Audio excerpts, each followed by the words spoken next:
Greenhouse is one of my favorite spaces here at Wallitsch Garden Center. It feels like you're in like a tropical oasis or something.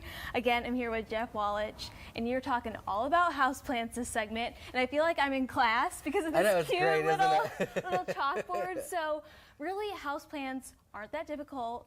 As someone like myself who kills pretty much every plant that they have, tell me a little bit of tips on how to keep them alive and healthy this season. Yeah, so there's some great houseplants, basically for beginners. If you're looking to dabble into the houseplants, there's lots of different options that you can do. One thing that you want to look for is your lighting. I know people are always like weird, like, well, it's all shade, but there's so many different levels of shade. Yeah. Because you could have really dark, dense shade, or you could have really bright shade.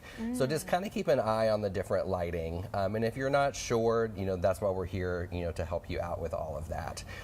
Also, watering is important. Yes, that was my next question. Yes. So if you're a horrible waterer, and I know I have a garden center and greenhouse, but I'm a horrible waterer. I don't water anything. So I like to do things where you only have to water about once or twice a month, and there's lots of different plants that you can do for that. Yeah.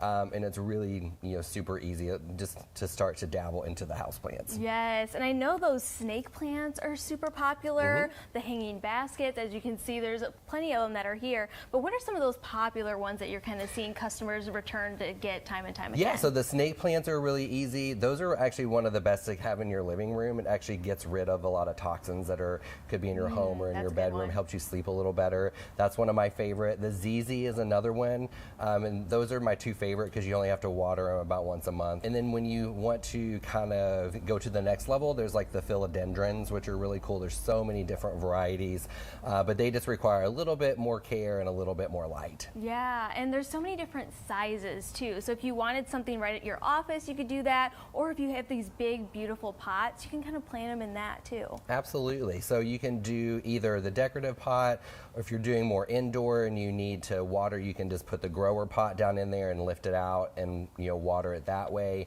There's so many different options that you can do. And even if you want to switch out, like if you're like you tried out the houseplant and that didn't work, but you really like it and you want another one, just throw the other one away and get a new one. There you go. Yeah. Just kind of cycle them out. Yeah, they're reusable. No. There you go.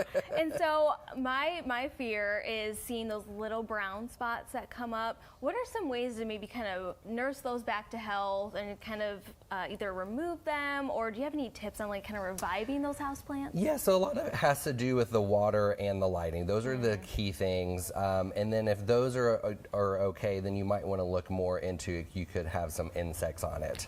But the one thing with houseplants is making sure you have a consistent watering schedule. If you're watering heavy once a week and then you skip 3 weeks and then you water lightly, and then just that watering that inconsistency kind of is really where you're going to get the brown spots and all that kind of stuff. That's so good to know. Well, thank you so much for some of those tips and tricks. And coming up next, we are actually going to talk about some container building and how you can make the perfect arrangement for your derby party today.